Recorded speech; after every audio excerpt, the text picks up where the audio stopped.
Hey, good morning, Car Connection fans. Welcome to the Car Connection Workshop. We're busy here, and I'm the oil change monkey here on this van that was beating me up on a Saturday night. You'll have to catch that video. That's a long-term one. 20 minutes. 20 minutes. But we're just I'm going to show you something here that is it's not a huge thing, but it's a humongous thing. When I drove this van in, here's what I noticed. On the dash, it's saying low oil, change oil, low oil, change oil. And I couldn't wait to shut it off because I didn't want to be the guy blowing the motor up because I don't know how much oil's in here. It's not my van. So anyways, I thought we better change the oil while we have it up and we're doing some miserable work in the suspension. So you're with me on this one. If you're wanting to keep an older vehicle in good shape, then you got to get used to doing maintenance. That's what keeps it going. If you're not doing maintenance on this one, what are you gonna change when you get the next one that you're not doing on this one? Are you following me? Am I talking too fast? Yeah, so whatever you're not doing on this one, you're gonna do to the next one. So I'm very curious to see. I'm gonna take my Fred gloves off because they're still relatively clean. I'd rather just get my hand gooey because Skippy can just hand me a blue towel.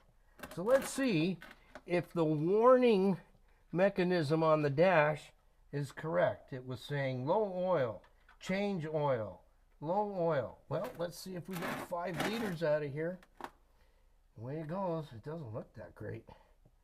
It's very gassy, which means a lot of short trips. So if you're driving your vehicle very little, your vehicle falls in a category called severe service. It will require and does require more service more often. So if you think you're saving your car by not driving it a lot, you're not.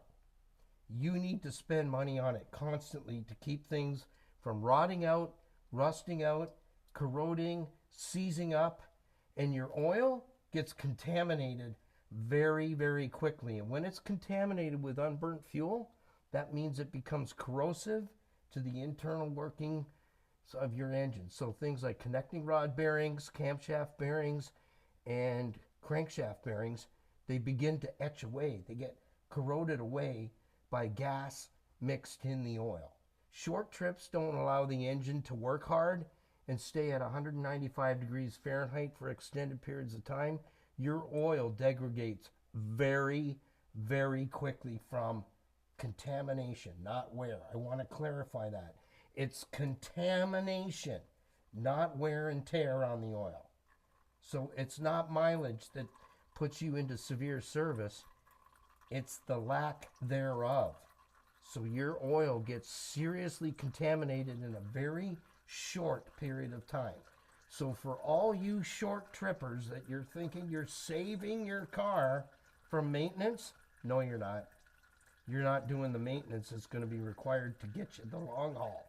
So if you want to put 300, 400, 600,000 kilometers on a vehicle like I do, you need to get one of our Car Connection fleet maintenance systems so you can follow your maintenance just like a grocery list. And here's the thing. It's so complicated that if you're a person that can't put a check mark in a little box, then it's probably not for you. But if you can put a check mark or scrub off that next thing that's on your grocery list, you're in the ballpark. That's how complicated it is. It's not. I make the grocery list for you for all the repairs and services so you can track it. That's all you have to do is track it and check it off when it's done. Go to the next month. When you finish 12 months, guess what you do? Erase it all off and start again. Do the whole year again, erase it off, start again. Well, we're down to a trickle here, and I'm gonna cheat here a little bit with my magic wand. I don't have a crystal ball. And I am definitely going to say, if I were a betting man right now, I would bet my favorite bag of snacks and my favorite cold beverage that there's not even 2.5 liters of oil here. Okay, I changed my mind. I don't need to call a friend, but I'm going to go 3 liters tops. 3 liters tops is in here. Because I know, okay, I'm going to fess up. I know on the grooves on the side of this container, see the grooves?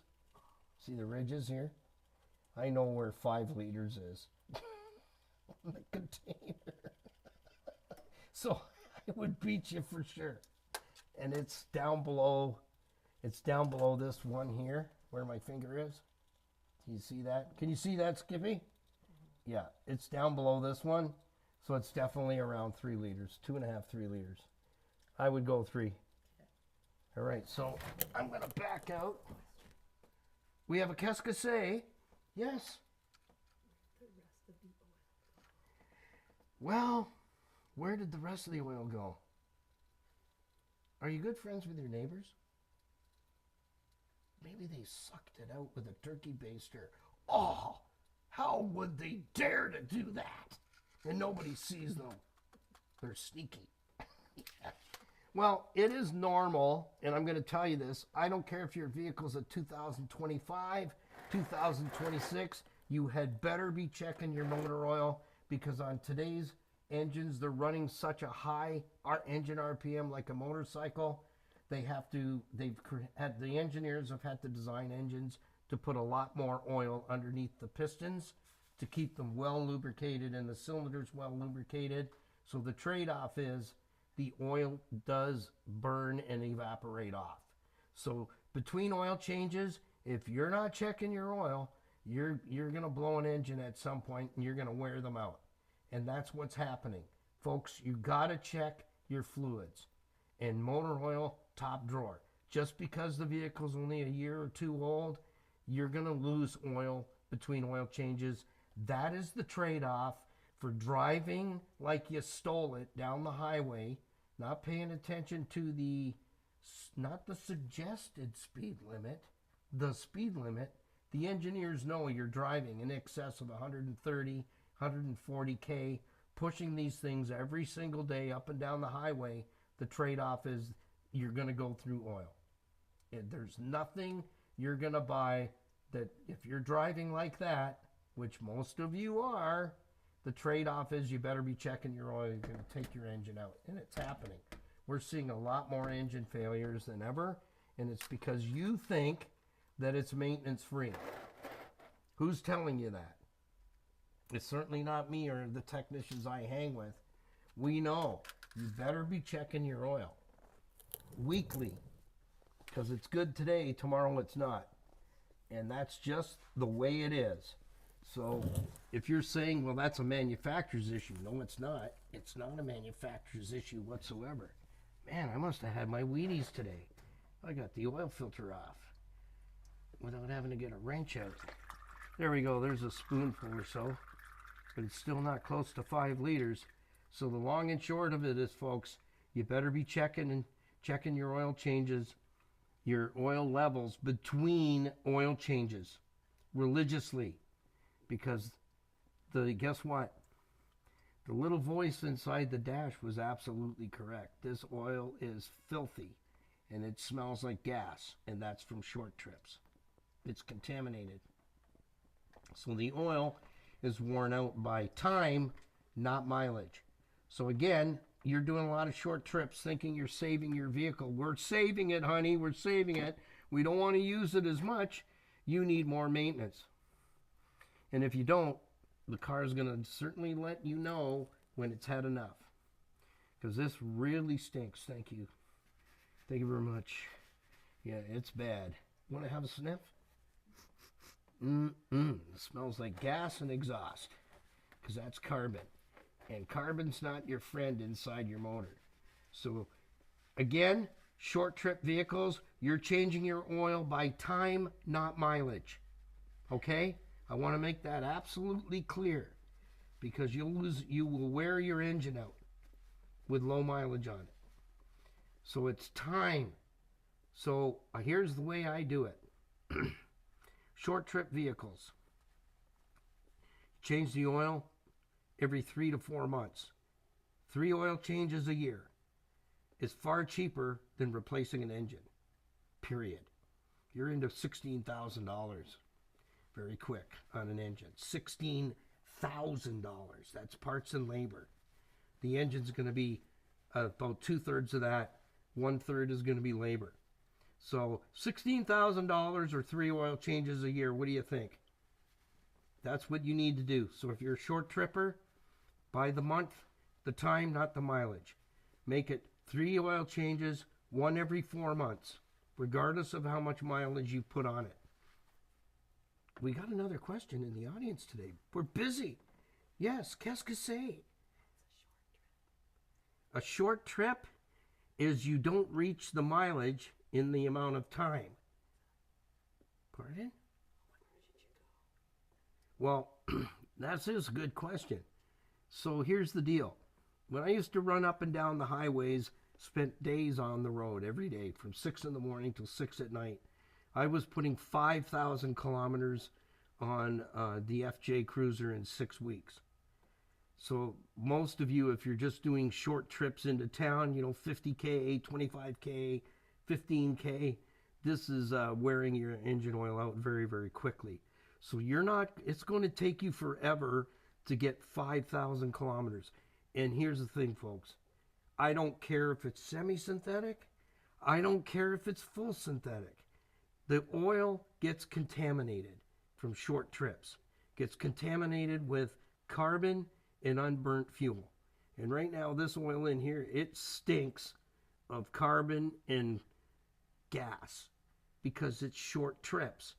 It builds up acids in the oil, and what happens is short trips, the oil gets just not really hot and hard working. It hasn't been hard worked, so it builds condensation inside the oil pan as the oil cools down. So you got 3 things against you: carbon, unburnt fuel, and moisture. That's your contamination. And it doesn't matter whether you went into town today and you don't use it the rest of the week. 4 months, regardless of mileage, oil change. And again, doesn't matter whether it's conventional oil, doesn't matter whether it's semi-synthetic or full synthetic, the oil gets contaminated and it becomes a hazard to the internal organs of your engine. Bearings, piston skirts, very expensive components that can't handle that. The lubricity has gone out of the oil. That's what the bottom line is. From that contamination, the lubricity of the oil itself is gone. And we have another question. Yes. How can I help you? What is Viscosity is the thickness of your mother's specialty made oatmeal. The thickness. So the thickerer. So it doesn't matter whether it's 5W20, 5W30, 10W30, 0W20, 1540, 2050. It's going to get contaminated no matter what the viscosity is. On this particular vehicle, it's 5W20. And guess what? It's contaminated. If it was 5W30, it's contaminated. I hope you're following me. So that's the easy way to think of it. The oil is not going to tell you, but the vehicle will. And here's the thing.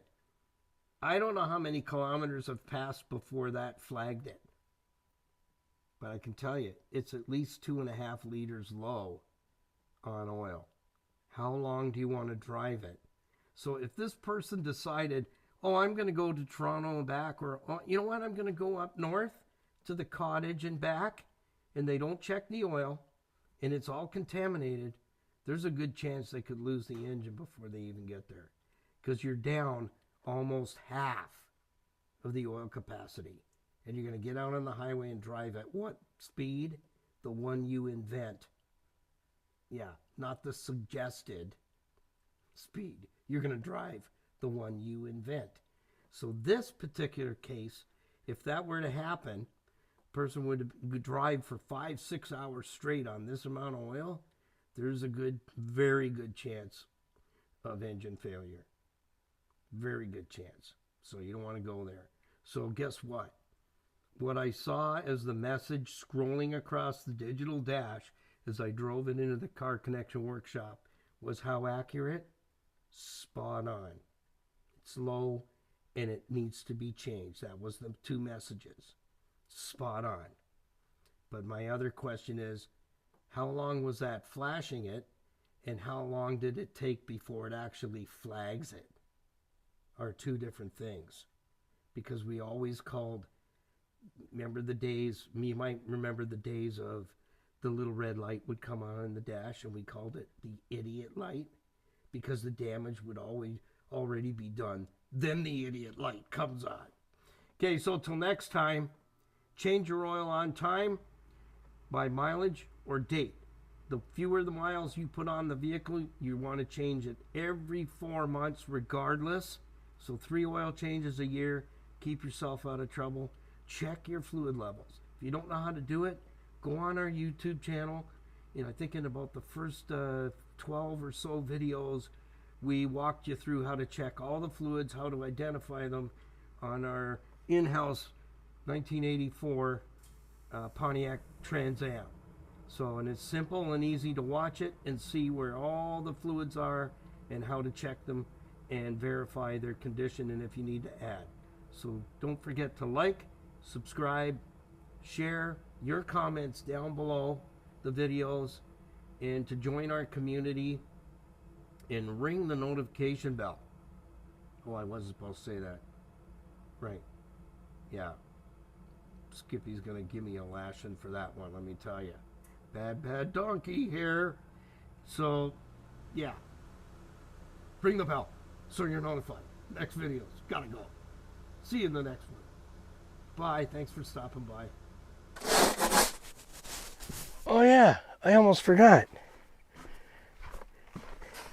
If you liked the video, like I know you did, ring the bell.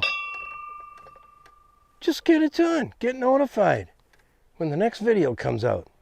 See you in the next one. Gotta go.